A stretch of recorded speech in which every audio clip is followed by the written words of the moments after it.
Hello students, welcome to physics and maths online classes. Students, इस channel के माध्यम से आपको NCERT 11th and 12th maths और फिजिक्स की रेगुलर क्लासेस आपके यूट्यूब चैनल में अपडेटेड होते रहते हैं। उसी बिहाफ में आज 12th क्लास मैथ्स का एक बहुत ही important topic continuity and differentiability topic के साथ आज हम फिर से आपको इस टॉपिक से इंपॉर्टेंट चीजें कुछ बताने वाले हैं। ठीक है स्टूडेंट्स, देखिए कंटिन्यूटी एंड डिफरेंशियबिलिटी जो आपका एनसीईआरटी बुक्स चैप्टर 5th है, ठीक है, इसके बाद ही आपकी रियल मैथमेटिक्स आपका स्टार्ट हो जाती है, जो आपका बीएससी और एमएससी लेवल तक हेल्प करती है। तो इम्पोर्टेंट टॉपिक है ये। इसके अंदर देखिए आपको इसके बाद डिफरेंशियबिलिटी और इसके बाद डिफरेंशियबिलिटी के बाद आपको पता है कि डिफरेंशिएशन, इंटीग्रेशन और application of differentiability, integration, integral function और एप्लीकेशन ऑफ इंटीग्रेशन और डिफरेंशिएशन के बहुत सारे टाइप, डेफिनेट इंटीग्रल, बहुत सारे जो इम्पोर्टेंट टॉपिक्स हैं वो सारे आपके कंटिन्यूटी एंड डिफरेंशियबिलिटी चैप्टर से आपके स्टार्ट हो जाते हैं। टोटल जो उत्तराखंड बोर्ड एग्जाम की बात करें तो उत्तराखंड बोर्ड एग्जाम में मैथ्स में 44 नंबर का सेक्शन, 44 नंबर का जो सेक्शन है, ये पूरा सेक्शन इस चैप्टर के बाद आपका जो अवकलन, समाकलन, अवकलन के अनुप्रयोग, समाकलन के अनुप्रयोग, सांतत्यता, इन सारे चैप्टरों को मिला के आपका टोटल उत्तराखंड बोर्ड में 44 मार्क्स के क्वेश्चन बनते हैं। तो स्टूडेंट्स, ये अपने में बहुत ही इंपॉर्टेंट टॉपिक है। ठीक है, इसका कुछ हिस्सा आपने 11th क्लास में पढ़ा है लिमिट्स में। तो लिमिट्स के अंदर कंटिन्यूटी का क्या रूल है, ये लिमिट्स और कंटिन्यूटी से कैसे हम डिफरेंशियबिलिटी के लिए बढ़ेंगे, उसको इस चैप्टर में समझेंगे। ठीक है स्टूडेंट्स, जो कंटिन्यूटी है वो बहुत ही बेसिक टॉपिक है। तो आइए उसको स्टार्ट करते हैं। बहुत आसान तरीके से हम समझते हैं कि कंटिन्यूटी क्या होती है। ठीक है,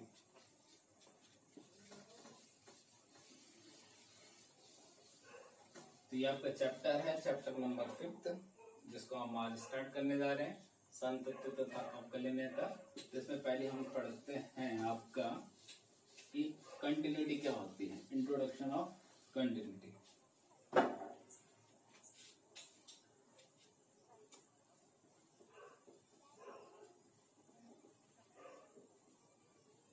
ठीक है, सांतत्यता,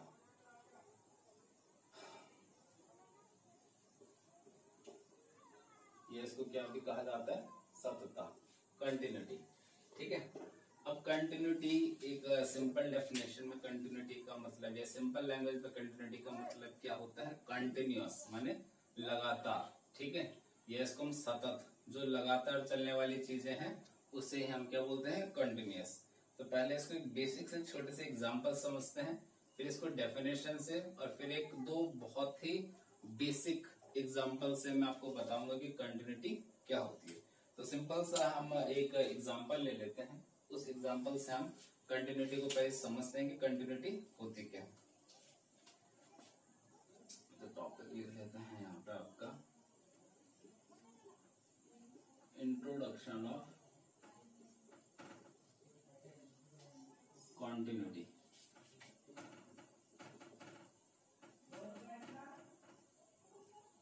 इंट्रोडक्शन ऑफ कंटिन्यूटी क्या होती है, जैसे कि एग्जांपल के इससे समझते हैं कि आपका जो एफ एक्स आपने बहुत पढ़ा होगा 11th क्लास में, आप बेसिक से पढ़ रहे आ रहे हैं। Function of x, if f x is equal to, जो एफ एक्स है वो इस तरीके से है कि 1 to 0 and 2।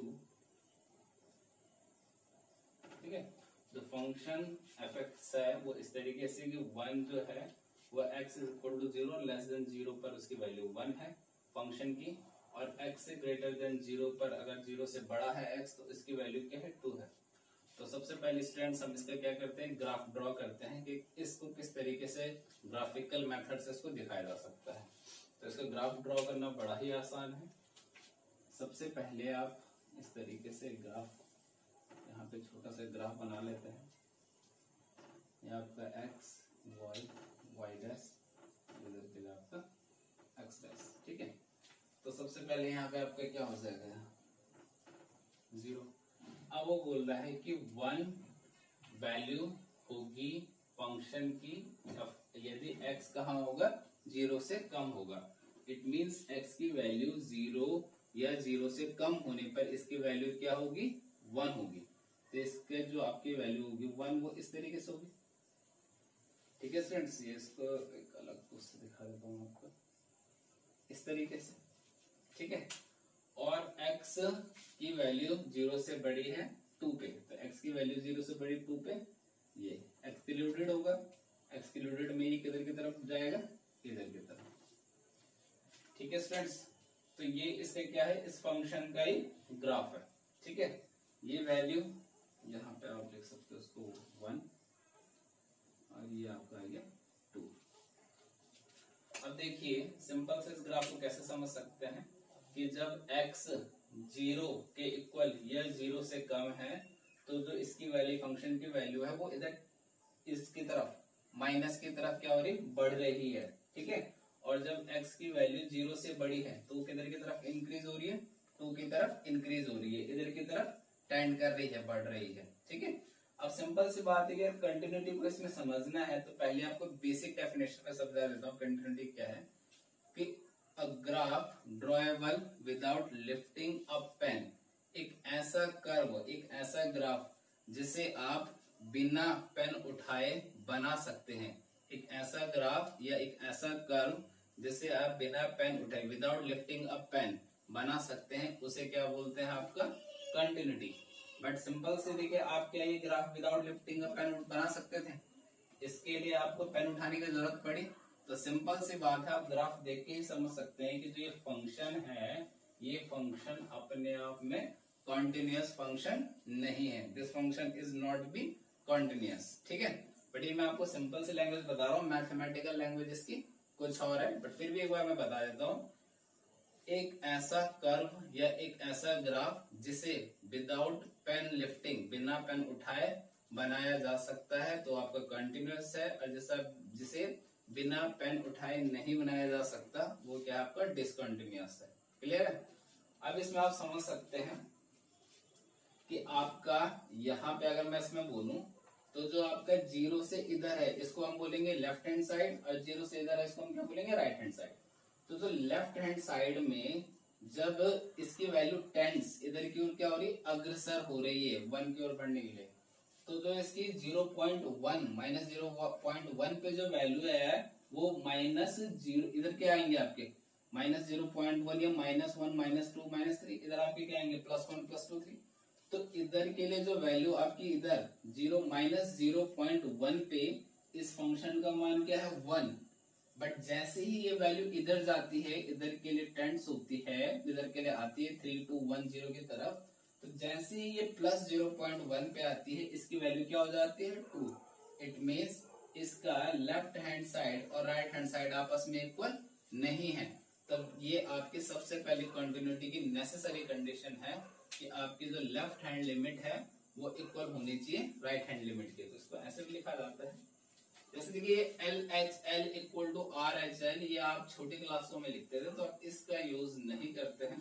ठीक है, अब इसको किस तरीके से लिखा जाता है, इसको लिखा जाता है limit of x tends to, अब कौन सा पॉइंट पे निकालनी है आपको 0, तो 0 नेगेटिव, नेगेटिव का मतलब माइनस नहीं हो, नेगेटिव का मतलब होता है left hand side, fx function of fx is equal to limit x tends to 0 positive fx।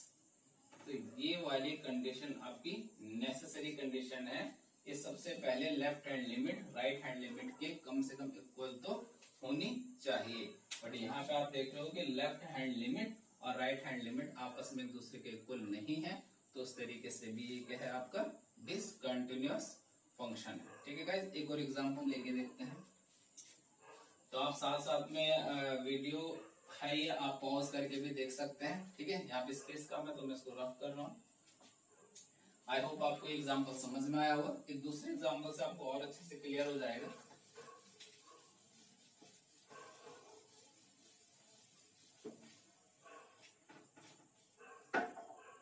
एक एग्जांपल और लेते हैं।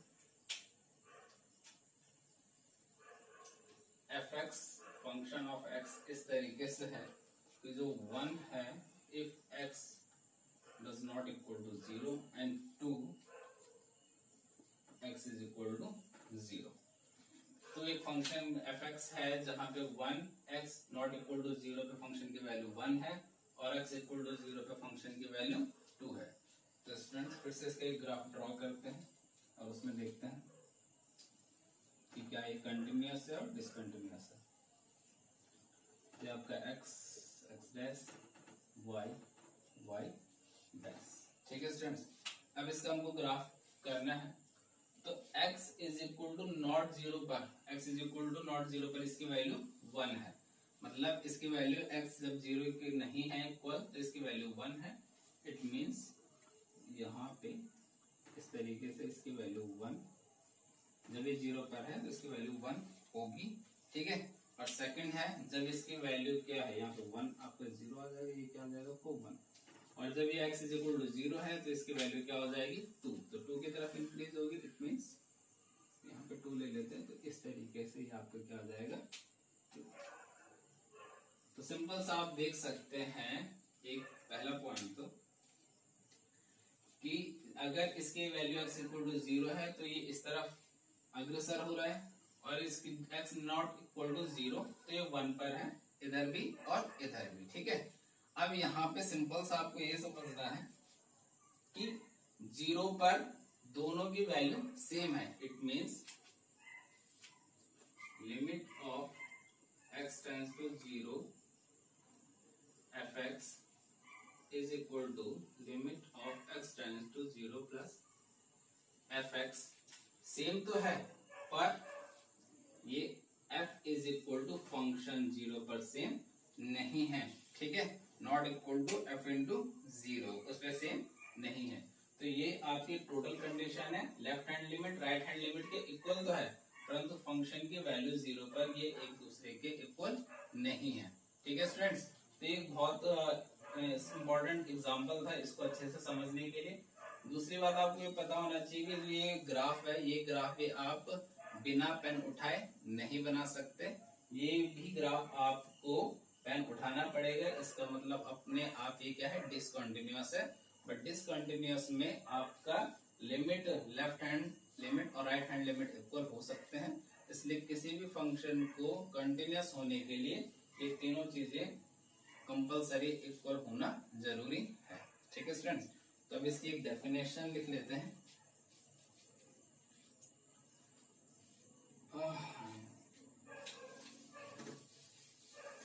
अच्छा, अगर इसको बेसिकली एक छोटे से एग्जांपल से मैं और समझाऊं, अगर और क्लियर इसको करना है, एक बेसिक अगर किसी बच्चे को बिल्कुल ही नहीं समझ में आ रहा, मेरे हिसाब से तो आई होप समझ में आ गया होगा, बट बेसिकली अगर देखो क्या है कि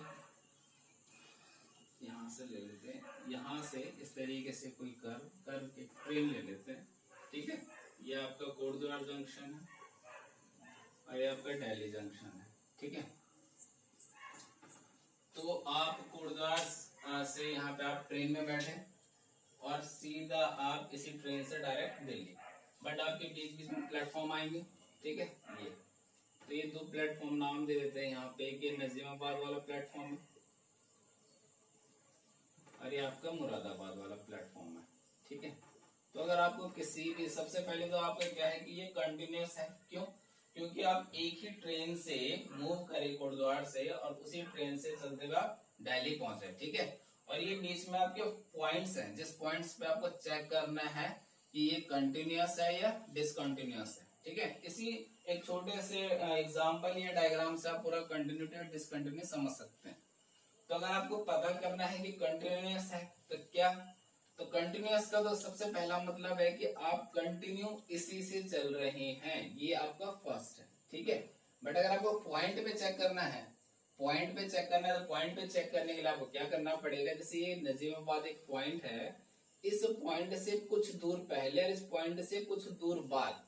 अब इस पॉइंट से कुछ दूर पहले स्टूडेंट्स क्या हो जाएगा LHL लेफ्ट हैंड लिमिट, और इस पॉइंट के कुछ दूर बाद राइट साइड में क्या हो जाएगा RHL। तो ये डिपेंड करता है कि इस ट्रेन से कुछ टाइम पहले आप उसी ट्रेन में थे या इस पॉइंट के कुछ टाइम बाद भी अगर आप उसी ट्रेन में थे, इसका मतलब आपकी जो लेफ्ट हैंड लिमिट है कोई भी पॉइंट पे, और आपकी जो राइट हैंड लिमिट है कोई भी पॉइंट पे, वो आपस में क्या है, इक्वल है। तो आपका मतलब ये कि किसी भी पॉइंट में अगर लेफ्ट हैंड और राइट हैंड की वैल्यू इक्वल आ जाती है, साथ में आपका जो ये फंक्शन है, साथ में जो आपका ये फंक्शन है, ये फंक्शन भी अगर आपका क्या होता है, इक्वल हो जाता है, तो स्टूडेंट्स यही एक कंडीशन है किसी भी फंक्शन के कंटिन्यूअस होने की। ठीक है, तो यह एक सिंपल सा एग्जांपल था इस चीज को समझने के लिए कि उसी पॉइंट के लेफ्ट हैंड में और उसी पॉइंट के राइट हैंड में, और साथ ही उस पॉइंट पे भी वो कंडीशन अप्लाई करती है, वो इक्वल आती है। इसका मतलब आपके left hand limit, right hand limit और फंक्शन की उस पॉइंट पे वैल्यू तीनों अगर सेम है, तो उस पॉइंट पे उस फंक्शन को कंटिन्यूअस कहा जाता है। ठीक है स्टूडेंट्स, अब इसकी मैं इंग्लिश में और हिंदी में दोनों तरीके से क्या आपको डेफिनेशन डिफाइन कर देता हूँ। तो यहाँ पे डेफिनेशन लिख लेता हूँ, आप साथ साथ में डेफिनेशन समझ लेना। ठीक है, उतार लेना, इसको मैं रफ कर देता हूँ फिर से।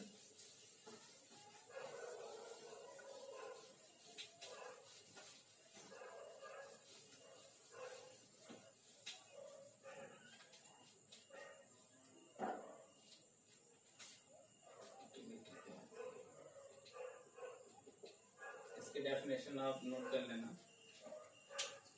The function of its domain, a function of its domain as number of real number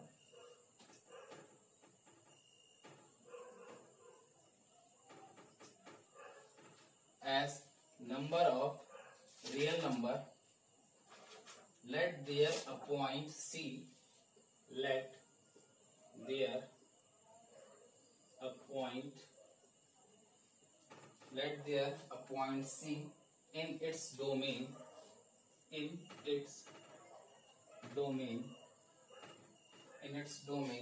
then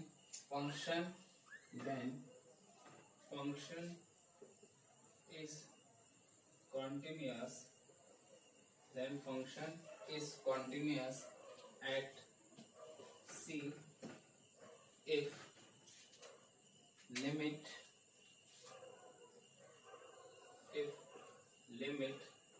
x tends to C minus fx, limit x tends to C plus fx is equal to fc। ये आपकी definition है। फिर से एक बार define कर लेते हैं इसको।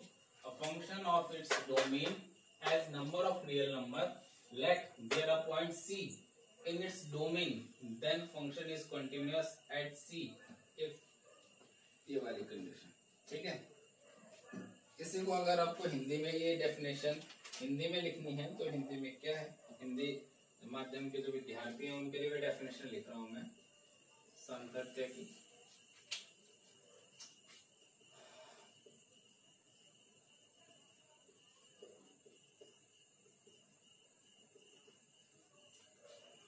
यदि f वास्तविक संख्याओं के, यदि f वास्तविक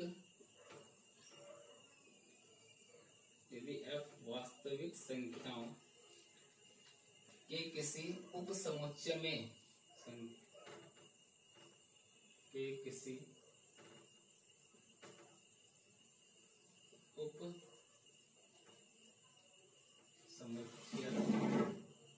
में परिभाषित एक वास्तविक फलन है, परिभाषित एक वास्तविक फलन है और f के प्रांत में,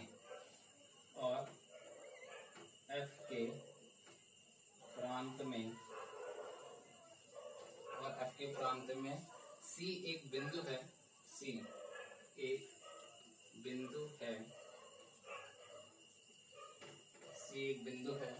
तब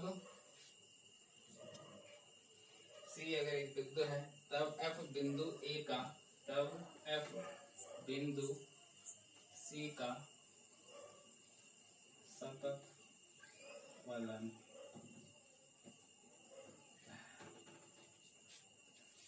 यदि f वास्तविक संख्याओं के किसी उप समुच्चय में परिभाषित एक वास्तविक फलन है और f के प्रांत डोमेन में c एक बिंदु है, तब f बिंदु c का क्या है, सतत फलन है। उसकी कंडीशन भी स्टूडेंट्स सेम यही है, ठीक है।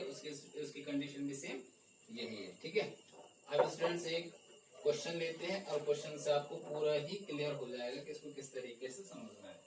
तो यहाँ पे आप इसको आसानी से नोट कर लेना पॉज करके। हिंदी और इंग्लिश में दोनों मैंने आपको डेफिनेशन बता दी है और कंडीशन क्या है, दोनों की सेम है ये वाली, ठीक है।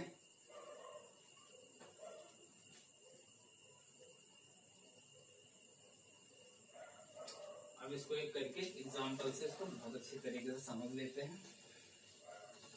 तो जो इसका स्टूडेंट्स ये कॉन्टिन्यूटी और डिफरेंशियबिलिटी का वीडियो का पार्ट फर्स्ट है, जिसमें हम सिर्फ इंट्रोडक्शन ऑफ कॉन्टिन्यूटी पढ़ेंगे। इसके बाद आपका जो इसमें सेकंड पार्ट आएगा, इसमें आपके एनसीईआरटी जो बुक है एक्सरसाइज 5.1 के मोस्ट इम्पोर्टेंट क्वेश्चन आपको बताए जाएंगे। तो फिलहाल उसी एक्सरसाइज का एक छोटा सा क्वेश्चन एक एग्जांपल के रूप में लेते हैं, जिससे आपको क्लियर हो जाएगा। जैसे हम लेते हैं fx is equal to 2x minus 3 if x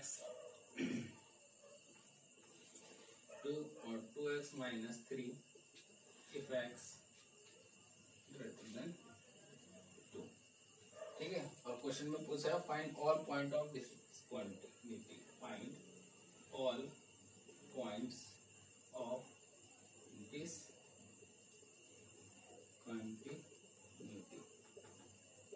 find all points of discontinuity. तो ये क्वेश्चन है स्टूडेंट्स, ये आपका एनसीईआरटी बुक एक्सरसाइज 5.1 का ही ये क्वेश्चन है। उसी को आज इस वीडियो में एग्जांपल के तौर पे आपके पास बता रहा हूं मैं, ठीक है। देखिए इस क्वेश्चन को करने के लिए सबसे पहला आप ये लाइन पढ़िए कि find all point of discontinuity. आपको इस फंक्शन के लिए सभी पॉइंट निकालने हैं जिनमें ये फंक्शन क्या है, डिसकंटिन्यूअस है। तो आप पहले वो पॉइंट चेक करिए कि जिसमें डिसकंटिन्यूअस है। तो पहले पॉइंट ढूंढना शुरू करिए कि आपको पॉइंट कैसे ढूंढने हैं, ठीक है। क्योंकि यहाँ पे पॉइंट नहीं है, कहीं क्वेश्चन में तो आपको पॉइंट दिया है कि that x is equal to 1, x is equal to 3, x is equal to 2 पे बताइए कि ये कॉन्टिन्यूअस या डिसकंटिन्यूअस। बट जब आपके पास पॉइंट नहीं है तो आपको किसी फंक्शन में डिसकंटिन्यूटी कैसे बतानी है, उसको कैसे चेक करते हैं। सबसे पहले आप ये देखो, फंक्शन जो है ये आपका किस तरीके का है, लीनियर फंक्शन है। और स्टूडेंट्स आपने 11th क्लास में, इसीलिए मैंने कहा कि अगर आपने 20 पढ़ा है, लिमिट्स वाला जो चैप्टर है उसमें पढ़ा है, तो उसी से आपको पता चल जाएगा जब लीनियर होता है और उसकी वैल्यू 2 में रखने पर, देखो 2 लेस देन 2 और लेस देन 2 और ग्रेटर देन 2 में दोनों में क्या हो रही है, वैल्यू चेंज हो रही है, ठीक है, एक दूसरे से अलग अलग आ रही है, ठीक है। लीनियर इक्वेशन का रूल, लीनियर इक्वेशन में ये रूल होता है ना। तो जब एक ही पॉइंट पे सेम लीनियर इक्वेशन की दो अलग वैल्यू आती है, इसका मतलब उसी पॉइंट पे आपको उसकी क्या करनी है, डिसकंटिन्यूटी चेक करनी है। तो हमारे पास पॉइंट भी क्या मिल जाएगा, इसको सॉल्यूशन करते हैं। लेट टेक अ पॉइंट, तो हम एक पॉइंट ले लेते हैं x इज इक्वल टू 2। तो हमने एक पॉइंट ले लिया 2, जिस पे हम क्या करने वाले हैं, डिसकंटिन्यूअस चेक करने वाले हैं। तो 3 स्टेजेस है, एक तो आपको फंक्शन पे चेक करनी है, एक आपको लेफ्ट हैंड पे चेक करनी है और एक आपको राइट हैंड पे, ठीक है। तो सबसे पहले फंक्शन पे चेक कर लेते हैं। तो स्टेप फर्स्ट फंक्शन पे चेक करना, तो आपका f इज इक्वल टू 2 या fx is equal to, fx is equal to आपको पता है कि x इज इक्वल टू 2, ये वाली कंडीशन है, इक्वल एंड लेस देन, तो यही वाली कंडीशन है 2x माइनस 3। तो आपका क्या हो जाएगा यहाँ पे, x इज इक्वल टू 2 पर, ठीक है। तो ये हो जाएगा आपका f is equal to 2 into 2 minus 3 4। Oh sorry, ये थोड़ा क्वेश्चन में मिस्टेक हुई है, 2x प्लस 3 है, प्लस है क्या स्टूडेंट्स, प्लस, एक प्लस माइनस इंटू कितने, तो दोनों तो सेम फंक्शन हो जाएंगे, ठीक है।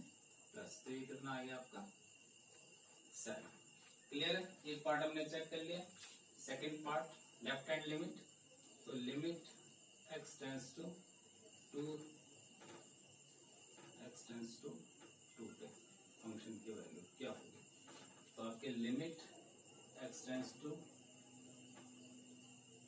तो ये आपको पता है कि लेफ्ट हैंड लिमिट के लिए लेफ्ट हैंड में जहां पे जो फंक्शन की वैल्यू 2 से कम है, तो 2 से कम आपके कहाँ है, यहाँ पे है 2 से कम इस पे फंक्शन पे, ठीक है, 2x प्लस 3 पे।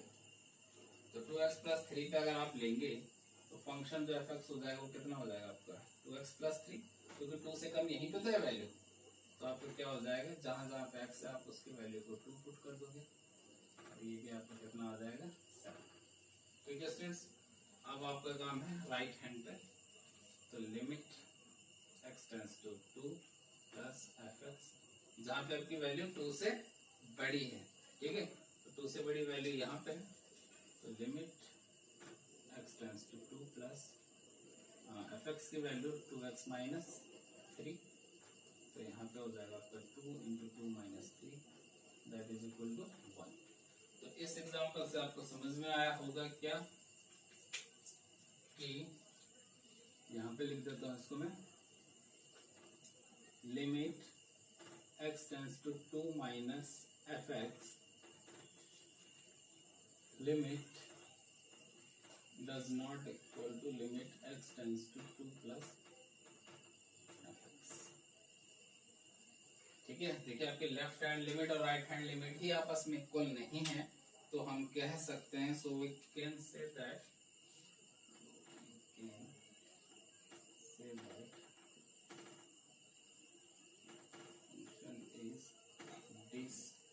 function is discontinuous x is equal to 2। तो हम कह सकते हैं कि जो ये फंक्शन है ये डिसकंटिन्यूअस है x इज इक्वल टू 2 पर। ठीक है स्टूडेंट्स, तो आई होप आपको फिर से मैं एक बार बता देता हूँ, एक फंक्शन दिया है, सबसे पहले आपको चेक करना है कि फंक्शन लीनियर है, आपको पता है एक ही पॉइंट पे इसकी दो अलग अलग वैल्यू आ रही है, तो सबसे इम्पोर्टेंट है कि इसी पॉइंट पे आप इसको डिसकंटिन्यूटी चेक करो। तो डिसकंटिन्यूटी चेक करने के लिए आपको क्या करना है, 3 स्टेप है, पहले तो उसी पॉइंट पे उसके चेक करो, तो उसी पॉइंट पे मैंने पॉइंट 2 पे फंक्शन की वैल्यू ये है, ये आया। जब हम इसके लेफ्ट हैंड में करेंगे तो यहाँ पे चेक करना है कि जब वो 2 से छोटा है तो यहाँ से इस तरीके से, एंड राइट हैंड पे आपका इस तरीके से, तो आपका लेफ्ट हैंड और राइट हैंड आपस में इक्वल नहीं है, तो आप कह सकते हैं कि जो पॉइंट 2 है इस पर ये फंक्शन क्या है, डिसकंटिन्यूअस है। स्टूडेंट्स, आई होप आपको ये वीडियो समझ में आया होगा, ये लेक्चर समझ में आया होगा इंट्रोडक्शन ऑफ कंटिन्यूटी का। अगर आपको समझ में आए तो इसके बाद जो आपका वीडियो से आप यूट्यूब चैनल से आप जुड़े रहिए, क्योंकि इसके बाद जो एक्सरसाइज 5.1 के क्वेश्चन है, इंपॉर्टेंट क्वेश्चन, उसकी सीरीज इसके नेक्स्ट पार्ट में आएगी। Thank you students.